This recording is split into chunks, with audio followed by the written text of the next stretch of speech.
Hello student, स्वागत है आपका आईसीटी वर्चुअल क्लासेस में। मैं हूं कविता, आपकी साइंस टीचर। उम्मीद करती हूं आप सभी अच्छे होंगे और स्वस्थ होंगे। तो क्लास हम कंटिन्यू करेंगे अपना क्वेश्चन पेपर। प्रीवियस लेक्चर में हमने अपना क्वेश्चन पेपर स्टार्ट किया था, जैसे कि सबसे पहले हमने 2024 के क्वेश्चन पेपर को देखा है।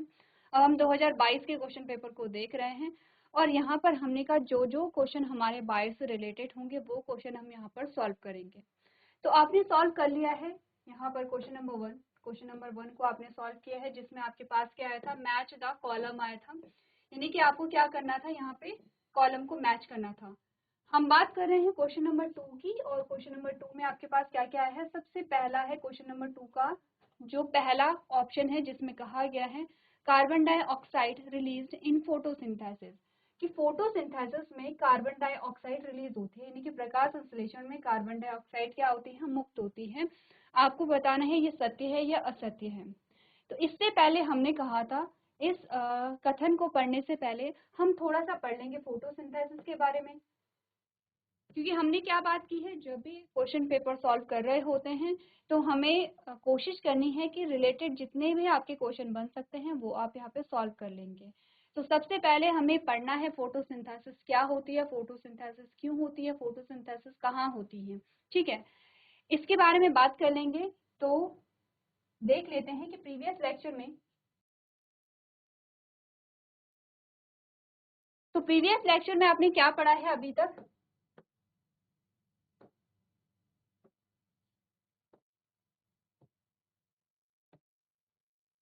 फोटोसिंथेसिस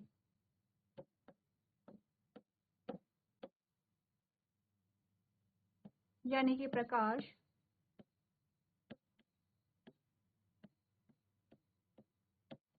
संश्लेषण। ठीक है, सबसे पहले हमने कहा प्रकाश संश्लेषण किसे कहते हैं, हमें क्या बतानी है, डेफिनेशन बतानी है, प्रकाश संश्लेषण किसे कहते हैं। अच्छा, एक बात आपको ध्यान रखनी है, आपको जो क्वेश्चन दिया गया था वो है सत्य असत्य। जब आप क्वेश्चन सॉल्व कर रहे होंगे तो आपको सिंपली वहाँ पे टिक करना है सत्य या असत्य। लेकिन हम सॉल्व कर रहे हैं क्वेश्चन पेपर को, इसीलिए आपको क्या करना है, जो टॉपिक है उन्हें अच्छे से यहाँ पे समझना है। सबसे पहले आप परिभाषा लिखेंगे यहाँ पर फोटोसिंथेसिस की। क्या परिभाषा आपको बताई गई थी।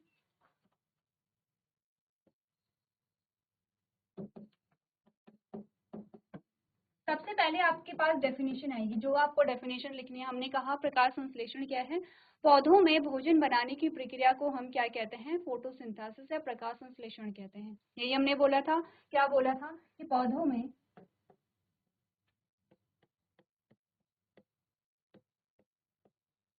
भोजन बनाने की प्रक्रिया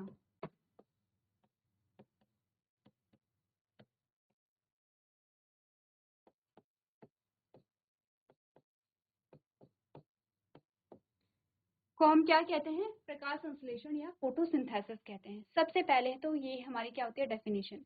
अब हमने कहा जो फोटोसिंथेसिस है या प्रकाश संश्लेषण है, वो पोषण का कौन सा प्रकार है। हमने कहा प्रकाश संश्लेषण जो है वो यहाँ पर कौन सा प्रकार है, पोषण का ऑटोट्रॉपिक मोड ऑफ न्यूट्रिशन, यानी कि किस प्रकार का पोषण है, हमने कहा स्वपोषी पोषण है। ठीक है, ऑटोट्रॉपिक मोड ऑफ न्यूट्रिशन को हम क्या कह सकते हैं, स्वपोषी पोषण।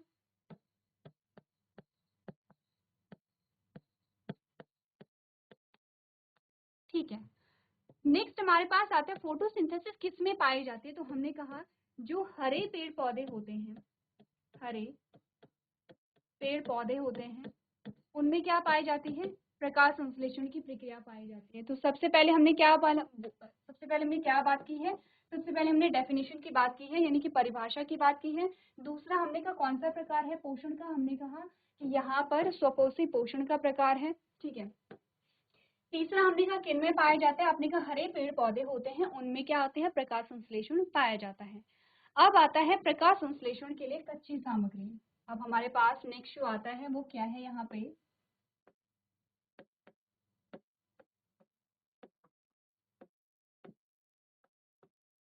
प्रकाश संश्लेषण के लिए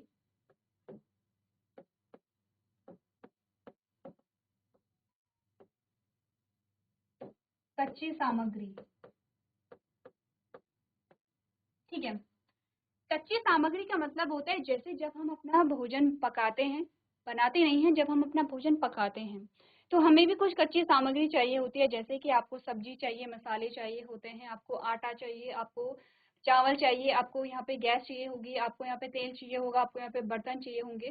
तो ये बर्तन और ये कढ़ाई वगैरह ये अलग चीज़ है, लेकिन कच्ची सामग्री क्या हो गई है? आपने कहा सब्जियां हो गई हैं, मसाले हो गए हैं, तेल हो गया है, आटा है, चावल है, ये सभी हमारी कच्ची सामग्री है, यानी कि वो सामग्री जिससे हम क्या करेंगे, अपने भोजन का निर्माण करेंगे, अपना फूड प्रिपेयर करेंगे। वैसे ही हमने कहा कि जब प्रकाश संश्लेषण क्या है, प्लांट्स में फूड फॉर्मेशन की क्या है, एक प्रोसेस होती है, यानी कि भोजन निर्माण की एक विधि है। भोजन निर्माण के लिए क्या क्या चीजों, किस किस चीजों की आवश्यकता है? हमने कहा भोजन बनाने के लिए सबसे पहले हमने बात की है सूर्य का प्रकाश, यानी कि सनलाइट।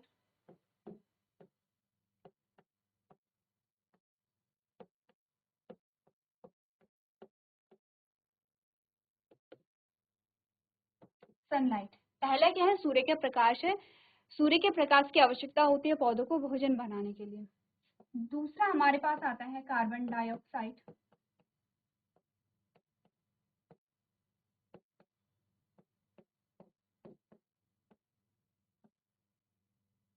ठीक है, जिसे आप CO2 भी लिखते हैं, कार्बन डाइऑक्साइड है। तीसरा हमारे पास आता है जल, जिसे आप H2O लिखते हैं। और चौथा हमारे पास आता है यहाँ पे हरित लवक,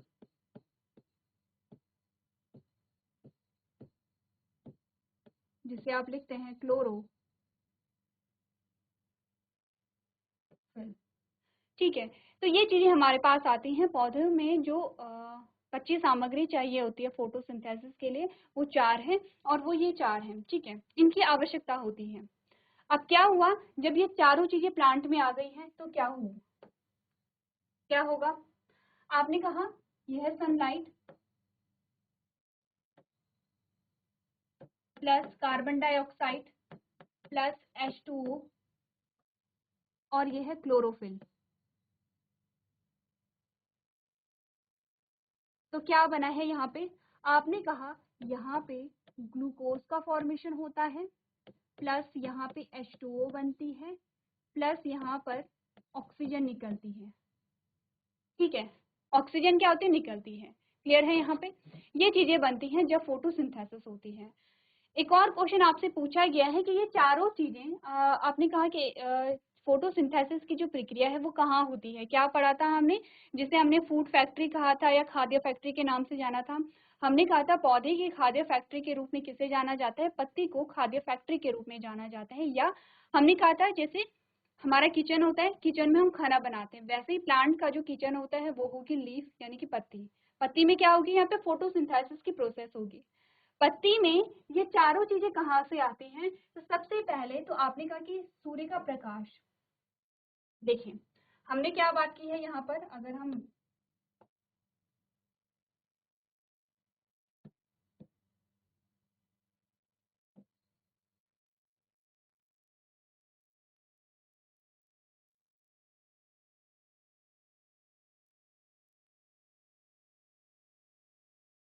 ये क्या है आपके पास, ये रूट्स आती हैं।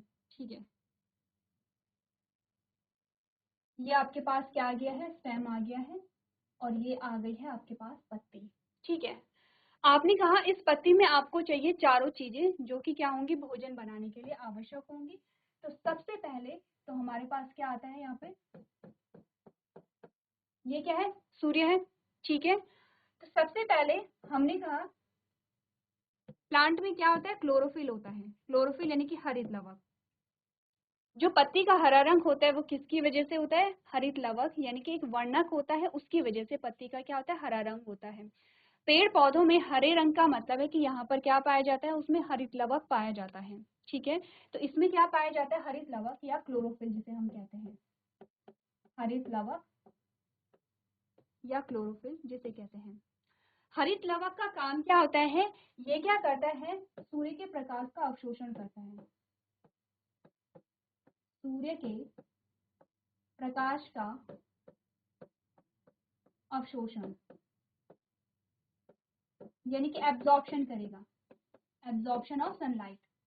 हरित लवक का काम क्या होता है यहाँ पर? ये क्या करेगा? सूर्य के प्रकाश को एब्जॉर्ब करेगा। ठीक है, सूर्य के प्रकाश को एब्जॉर्ब करेगा, तो आपको क्या करना है, एरो चेंज करना है। क्लियर है? तो पहली चीज जो प्लांट को भोजन बनाने के लिए चाहिए होती है वो है हरित लवा, जो पहले से ही सभी प्लांट में होगा, हरे पेड़ पौधों में होगा, ठीक है।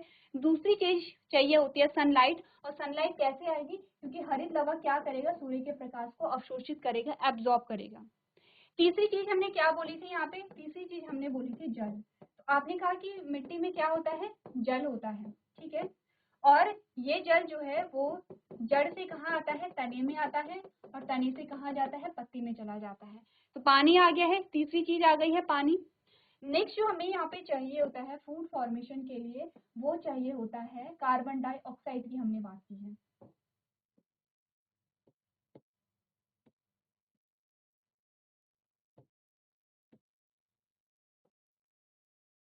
हमने किसकी बात की है, कार्बन डाइऑक्साइड की बात की है।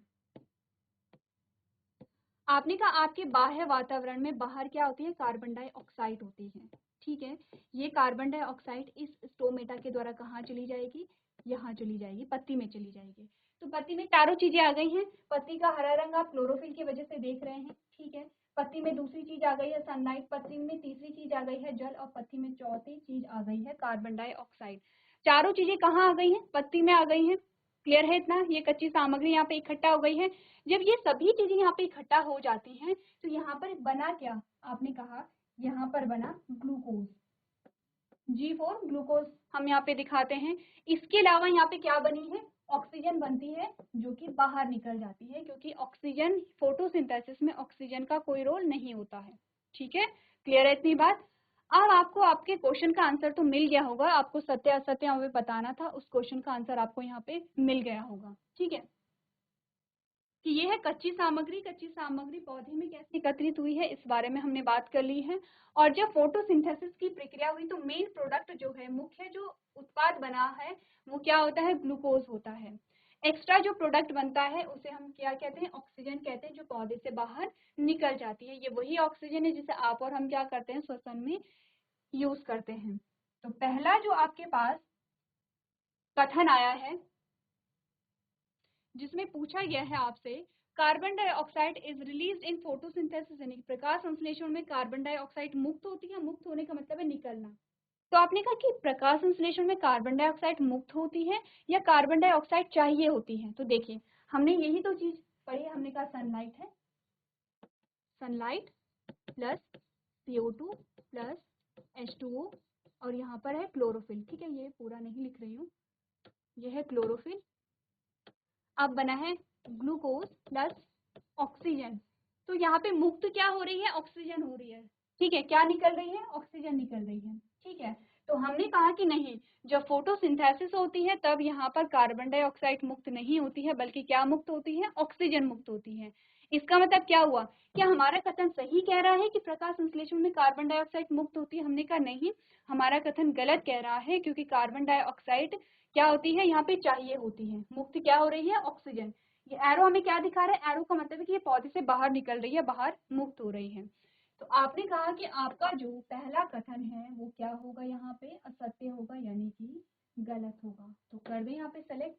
हमने कहा ये जो कथन है आपका, ये कथन क्या है, गलत है। असत्य को ऐसे ही दिखाते हैं हम क्रॉस करके, ठीक है। तो पहला कथन आपका क्या होगा, असत्य होगा या गलत होगा यहाँ पर, ठीक है। अब आते हैं सेकंड हमारे पॉइंट पे, क्वेश्चन नंबर 2 का जो पॉइंट नंबर 2 है उस पे आते हैं। इसमें आपको क्या बताना है, सत्य असत्य बताना है। पूरे जो क्वेश्चन आपके आए हैं उसमें आपको सत्य असत्य छांटने हैं, ठीक है। आपसे पूछा गया है the tongue helps in mixing food with saliva, यानी कि जीभ लार ग्रंथि को भोजन के साथ मिलाने में सहायता करती है, ठीक है। क्या कर रहे हैं यहाँ पे, the tongue helps in mixing food with saliva, यानी कि जीभ लार ग्रंथि को भोजन के साथ मिलाने में सहायता करती है। लार ग्रंथि नहीं होगा, सिर्फ लार होगा, ठीक है।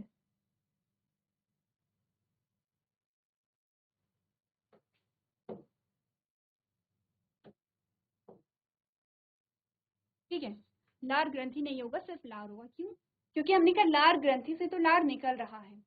अब ये क्वेश्चन आपके कहाँ से आए हैं, पाचन से संबंधित क्वेश्चन आए हैं आपका। पाचन पढ़ा था आपने, ठीक है। और जब आपने पाचन पढ़ा था तो आपने पढ़ा था यहाँ पे जीभ के कार्य क्या होते हैं, आपने कहा लार यानी कि सलाइवा के कार्य क्या होते हैं, टीथ यानी कि दांतों के कार्य क्या होते हैं। तो सबसे पहले तो आपको बनाना है पूरा डाइजेस्टिव सिस्टम जब आप प्रैक्टिस कर रहे हैं, ठीक है। पूरे डाइजेस्टिव सिस्टम में आपको हर एक चीज का जो फंक्शन आपको बताया गया है, जैसे कि आपके जीभ में हो गई है, आपके दांत हो गए हैं, आपके लार हो गई है, ठीक है, आपके स्टमक है, स्टमक में जो पाचक रस रिलीज हो रहे हैं उनके जो कार्य होते हैं वो आप सबको यहाँ पे क्या करने हैं, अच्छे से करने हैं, ठीक है। अगर हम देखें कि भोजन जब भी आप ग्रहण करते हैं, हमने कहा पाचन जो होती है, पाचन के 5 चरण होते हैं। सबसे पहला जो चरण आता है वो आता है अंतर्ग्रहण, ठीक है। अंतर्ग्रहण में हमने क्या बोला था, आप भोजन को ग्रहण कर रहे हैं। जब आप भोजन को खाते हैं तो सबसे पहला काम कौन वहां पर करेगा, आपके दांत वहां पर काम करते हैं, ठीक है। आपके दांतों का काम क्या होता है वहां पे भोजन को काटना। तो आपने कहा कि आपके जो टीथ आते हैं, टाइप्स ऑफ टीथ कितने पढ़े थे आपने, 4 पढ़े थे, ठीक है। Incisor, canine, premolar and molar, 4 type के हमने दांत पढ़े हुए थे। हमने कहा जो फ्रंट के आपके टीथ होते हैं जो कि काटने का काम करते हैं, ये क्या होंगे, आपके यहाँ पे इंसीजर होते हैं, ठीक है। इंसीजर का काम होता है काटना। जब आप भोजन को काटते हैं उसके बाद आप भोजन को चबाते हैं तो आप देखते हैं कि आपके मुख में जो लार है, जिसे आप साधारण भाषा में थूक भी कह देते हैं, तो लार, थूक या सलाइवा तीनों एक ही नाम है, लेकिन आप यूज क्या करेंगे, या तो आप लार बोलिए या आप सलाइवा बोलिए, क्योंकि अब आप बायो के स्टूडेंट हैं, आप साइंस के स्टूडेंट हैं, तो अब आप थूक यूज नहीं करेंगे, ठीक है। हमने कहा जैसे आप खाना खाते हैं तो आपके मुंह में क्या निकलने लगती है, लार निकलने लगती है, सलाइवा रिलीज होने लगता है। सलाइवा क्या करता है, भोजन के साथ मिक्स हो जाता है। तो अगर मैं आपसे बोलूं कि बताइए लार के क्या कार्य हैं, या सबसे पहले तो आपसे पूछा जाए अगर कि जीभ के क्या कार्य हैं,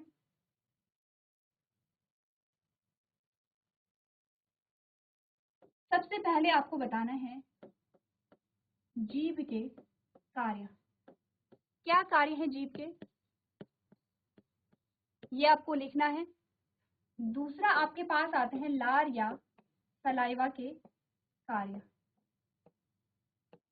ठीक है, ये आपको देखना है। इससे पहले एक और है, हमने कहा था जो लार निकलता है वो कहाँ से निकलता है, आपने कहा हमारे पास आते हैं सलाइवरी ग्लैंड, और इनसे क्या निकलता है, सलाइवा निकलता है। आपने कहा सलाइवरी ग्लैंड्स कितनी होती हैं, ध्यान रखिए हमने ग्लैंड्स बोला है, ग्लैंड नहीं बोला है। हमने कहा हमारे पास आती है 3 सलाइवरी ग्लैंड, कहाँ पर होती हैं, एक तो ये हमारी सलाइवरी ग्लैंड होती हैं, एक यहाँ होती है, एक आपके टंग के नीचे होती है। तो 3 जोड़ी हमारे पास क्या होती हैं, सलाइवरी ग्लैंड होती हैं। इनका काम क्या है, यहाँ पे सलाइवा क्या करना, रिलीज करना, सलाइवा यानी कि लार, ठीक है। आपको बताना है इस लार के कार्य, और सबसे पहले जीभ के कार्य। जब हम चैप्टर पढ़ रहे थे तो हमने सभी के यहाँ पे क्या देखे थे, फंक्शन देखे थे। हमने ये भी देखा था कि जो लार है, लार के क्या कार्य हैं, जीभ के क्या कार्य हैं, दांत कितने प्रकार के होते हैं, उनके अलग अलग प्रकार के अलग अलग कार्य हमने यहाँ पर देखे थे। एक बार आप लोग देखिए जीभ के कार्य और लार के कार्य क्या होते हैं, अपने नोट्स को आप लोग देखेंगे और वहां पर रिवाइज करेंगे।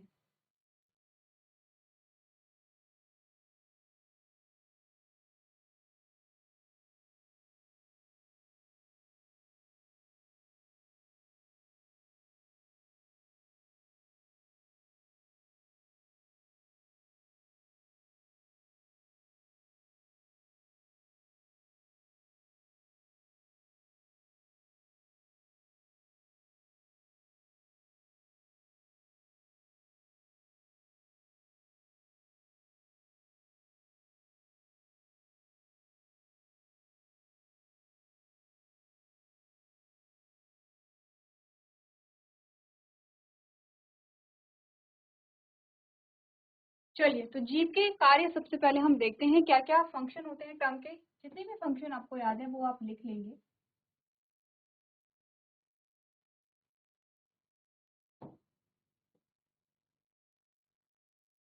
पहला तो फंक्शन आपका होता है बोलना, ठीक है, हम जो भी बोलते हैं अपनी टंग का यूज करते हैं, ठीक है। दूसरा जो फंक्शन है वो है स्वाद पहचानना,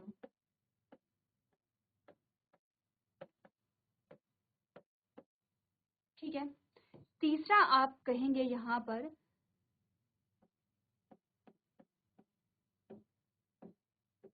भोजन को लार के साथ मिलाना।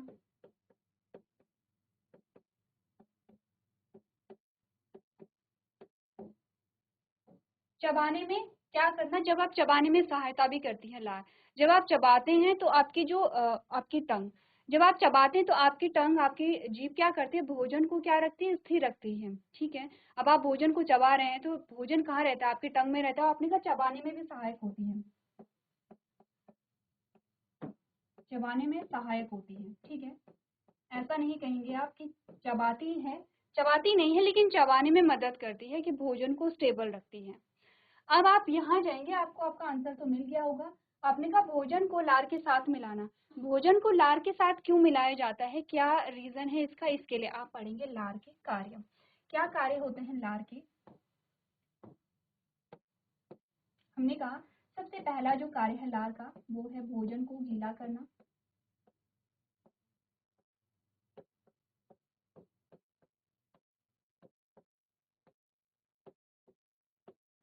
भोजन को गीला करना। सेकेंड जो फंक्शन इसका होता है, भोजन को चबाने में मदद करना। अब आप कहेंगे कैसे, क्योंकि जब तक आपका भोजन गीला नहीं होगा आप चबा नहीं पाते हैं। कभी देखा है आपने, आप ब्रेड खा रहे हैं, आपका पूरा मुंह सूख जाता है और आप चबा नहीं पाते, तो आप क्या करते हैं, पानी पीते हैं, चाय कॉफी या कुछ लिक्विड आप लेते हैं। तो आपने कहा चबाने में सहायता करना।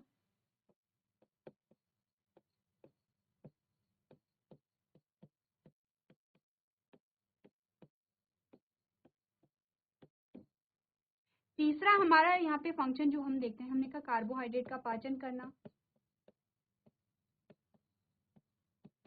भोजन के घटक पढ़े हैं आपने, कार्बोहाइड्रेट का पाचन करना।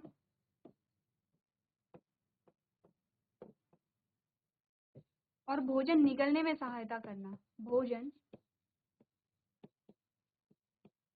क्योंकि आपका भोजन अगर गीला होगा तो आसानी से क्या होता है, निगला जाता है। ठीक है, तो भोजन निगलने में क्या होता है, सहायक होता है, सहायता करता है। हमने क्या बोला, लार के क्या फंक्शन होते हैं, एक तो भोजन को गीला करना। ठीक है, जब भोजन गीला होगा तभी आप उसे आसानी से चबा पाएंगे। जब आप उसे चबाएंगे तभी कार्बोहाइड्रेट का पाचन होगा, आंशिक पाचन होता है। कार्बोहाइड्रेट के पाचन के बाद आप भोजन निगलते हैं, जिसमें भोजन गीला होगा तभी आप उसे निगल पाते हैं। तो एक एक करके आपने कहा कि इस प्रकार से क्या हो रही है, जो प्रोसेस है वो इस प्रकार से हो रही है। ठीक है, कार्बोहाइड्रेट का पाचन कैसे करते हैं, क्योंकि लार में क्या होते हैं, आपने कहा पाचक एंजाइम होते हैं। ठीक है, क्या कहते हैं इसे, सलाइवरी अमाइलेज कहते हैं। क्या बोलेंगे,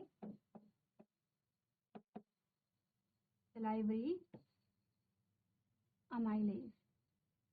ठीक है, सलाइवरी अमाइलेज नामक जो एंजाइम होता है वो क्या करता है, कार्बोहाइड्रेट का पाचन करता है। आप ये याद रख सकते हैं तो बहुत अच्छी बात है।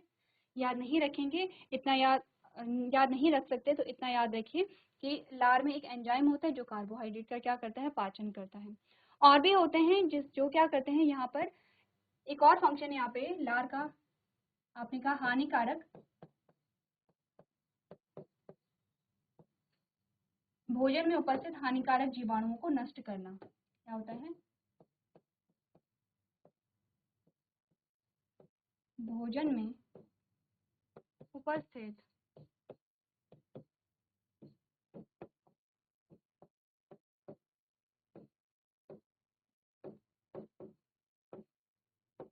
हानिकारक जीवाणुओं को नष्ट करना।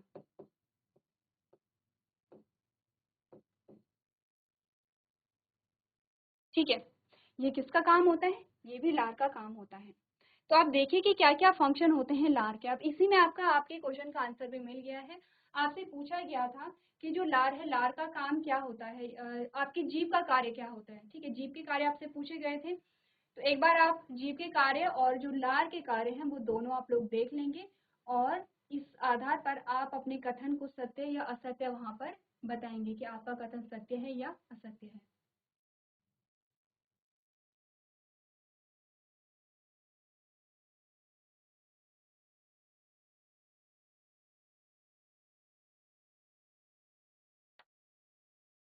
चलिए, तो आपने रीड कर लिए होंगे जो भी फंक्शन हमने यहाँ पर देखे हैं।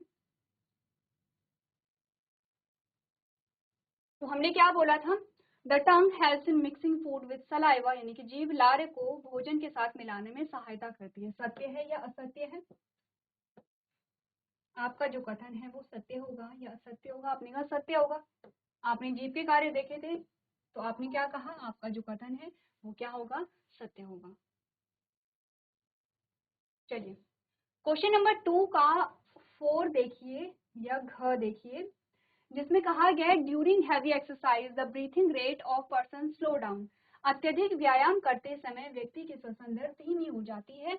अब ये क्वेश्चन क्या होता है यहाँ पे, ये क्वेश्चन अगर आपने चैप्टर समझा नहीं है तो फिर भी आप इसका आंसर कर सकते हैं, क्योंकि बेसिक अंडरस्टैंडिंग बेस्ड क्वेश्चन आपका आता है। आपसे पूछा जाता है कि आप बहुत एक्सरसाइज कर रहे हैं, ठीक है, एक्सरसाइज कर सकते हैं, बहुत ज्यादा काम कर सकते हैं, चाहे आप भाग रहे हैं, व्यायाम का मतलब है चाहे आप क्या कर रहे हैं, कोई एक्सरसाइज कर रहे हैं, आप रनिंग कर रहे हैं, आप कोई काम कर रहे हैं, उस टाइम पे हमारी जो सांस लेने की दर होती है वो धीमी हो जाती है। सांस लेने की दर का मतलब है सांस लेना, सांस छोड़ना, ये क्या होती है? हमारी श्वसन दर होती है। तो उस टाइम पे जब आप काम कर रहे होते हैं या आप एक्सरसाइज कर रहे होते हैं, तब आप क्या करते हैं? सांस को धीमे धीमे लेते हैं। तो सबसे पहले तो आप क्या करेंगे? इस क्वेश्चन को एनालाइज करेंगे कि ऐसा होता है कि जब आप काम कर रहे हैं, जब आप भाग रहे हैं, तो आप क्या करते हैं? धीरे से सांस लेते हैं या आप जल्दी जल्दी सांस लेते हैं? तो वैसे तो इस क्वेश्चन का आंसर आपको मिल जाएगा, लेकिन हमें क्या करना है? अकॉर्डिंग टू चैप्टर अपना जो क्वेश्चन है वो सॉल्व करना है, ठीक है। हमने कहा कि हम सांस क्यों लेते हैं। सबसे पहले तो आपके पास क्वेश्चन आता है रेस्पिरेशन से। रेस्पिरेशन जिसे आप कहते हैं श्वसन,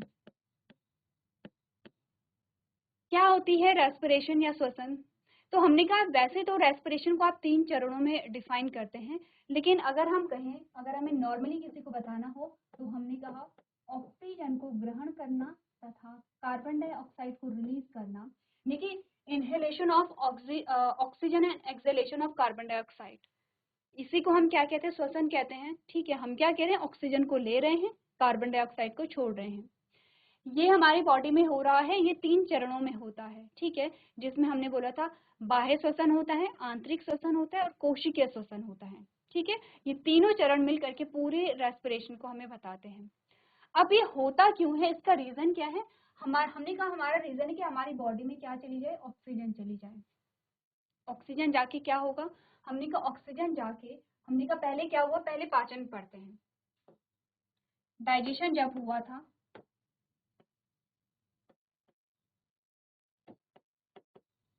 यानी कि पाचन जब हुआ, तब बनी ग्लूकोज। क्या बनी थी? ग्लूकोज बनी थी। ये ग्लूकोज कहाँ जाती है? हमारे हर एक कोशिका में जाती है, ठीक है, हमारी हर एक कोशिका में जाती है।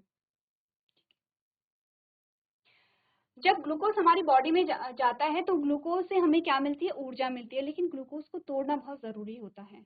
और ग्लूकोज को तोड़ने का काम कौन करेगा? ग्लूकोज को तोड़ने का काम करती है ये ऑक्सीजन, ठीक है। ग्लूकोज को तोड़ने का काम कौन करेगा? ये ऑक्सीजन करेगी। जब ऑक्सीजन ग्लूकोज को तोड़ती है तब जाके हमें क्या मिलती है? एनर्जी, E4 एनर्जी, और यहाँ पे क्या निकलती है? कार्बन डाइऑक्साइड निकल जाती है। इस एरो का मतलब होता है कि इससे हमारे शरीर से बाहर निकलना होता है, हमारी सेल से बाहर निकल रही है। हमने कहा हम सांस क्यों लेते हैं? हम सांस इसलिए लेते हैं ताकि हमारे शरीर में ऑक्सीजन जाए, ऑक्सीजन जाके हर एक सेल में ग्लूकोज को तोड़े और ग्लूकोज को तोड़ करके हमें क्या दे? एनर्जी दे। इसीलिए हम क्या करते हैं? यहाँ पे सांस लेते हैं। क्वेश्चन ये आता है एनर्जी क्यों चाहिए? एनर्जी की क्या रिक्वायरमेंट है? आपने कहा कोई भी काम करने के लिए, हर एक काम, चाहे आप बैठे हुए हैं, आप सो रहे हैं, आप चल रहे हैं, आप दौड़ रहे हैं, आप लिख रहे हैं, आप पढ़ रहे हैं, कोई भी काम करने के लिए या जीवित रहने के लिए आपको क्या चाहिए होती है? एनर्जी चाहिए होती है। हर एक काम को करने के लिए आपको क्या चाहिए? एनर्जी चाहिए। अगर आप ज्यादा काम कर रहे हैं तो आपको ज्यादा एनर्जी चाहिए, अगर आप कम काम कर रहे हैं या काम नहीं कर रहे हैं तो आपको कम एनर्जी चाहिए। अब जब आप एक्सरसाइज कर रहे हैं तब क्या कर रहे हैं? आप ज्यादा काम कर रहे हैं, तब आपको ज्यादा एनर्जी चाहिए होगी। ज्यादा एनर्जी के लिए आपको क्या चाहिए होगा? यहाँ पे ज्यादा ग्लूकोज चाहिए होगा, क्योंकि ग्लूकोज से ही तो सीधे एनर्जी मिलेगी। हमने कहा ज्यादा ग्लूकोज चाहिए होगा तो हमें ज्यादा ऑक्सीजन भी चाहिए होगी, क्योंकि जितनी ऑक्सीजन आएगी उतनी ऑक्सीजन ग्लूकोज को तोड़ेगी। तो हमने कहा ज़्यादा एनर्जी प्राप्त करने के लिए हमें ज़्यादा ऑक्सीजन चाहिए, जिससे कि ज़्यादा से ज़्यादा ऑक्सीजन ज़्यादा से ज़्यादा ग्लूकोज को तोड़े और हमें ज़्यादा से ज़्यादा एनर्जी मिले। आप ज़्यादा से ज़्यादा ऑक्सीजन को कैसे प्राप्त कर सकते हैं? आप ज़्यादा से ज़्यादा तेज़ी से साँस ले सकते हैं, ठीक है? जैसे आप अभी नॉर्मली साँस ले रहे हैं। अब आपको बोला जाता है कि चलिए आप दौड़िए। जब आप दौड़ते हैं तो आपकी साँस फूलने लगती है। इसका क्या मतलब होता है? अब ऐसा नहीं है कि ये प्रोसेस हम बहुत सोच समझ के कर रहे हैं कि चलो ठीक है, अब हमें एक्सरसाइज़ करनी है तो अब हमें तेज़ी से साँस लेना है, ऐसा नहीं होता है। वो नेचुरल प्रोसेस है, वो खुद हो जाएगी। जब आप दौड़ेंगे तो आप देखते हैं आप बहुत तेजी से सांस लेने लगते हैं, आपकी सांस फूलने लगती है। इसका मतलब आप ज़्यादा से ज़्यादा ऑक्सीजन ले रहे हैं, जिससे ज़्यादा से ज़्यादा ग्लूकोज टूटे, जिससे ज़्यादा से ज़्यादा एनर्जी आपको मिले। तो अब आप ये बताइए, आपका कथन जो है वो कथन आपसे पूछता है कि जब आप क्या करते हैं, अत्यधिक व्यायाम करते हैं तो व्यक्ति की जो श्वसन दर है वो धीमी हो जाती है। सत्य है या असत्य है, ये आपको करना है। और आपके क्वेश्चन का आंसर ऑलरेडी आपको मिल गया होगा, नहीं मिला है तो एक बार आप लोग फिर से नोट्स को देखेंगे हमने क्या चीज़ें पढ़ी थी, और उसी के अकॉर्डिंग आप अपने क्वेश्चन के आंसर को यहाँ पे सॉल्व करेंगे। तो इसी के साथ आज हमारा जो लेक्चर है वो कंप्लीट होता है। तो आज के सेशन में हम इतना ही करेंगे। अभी तक क्लास में बने रहने के लिए आपका धन्यवाद।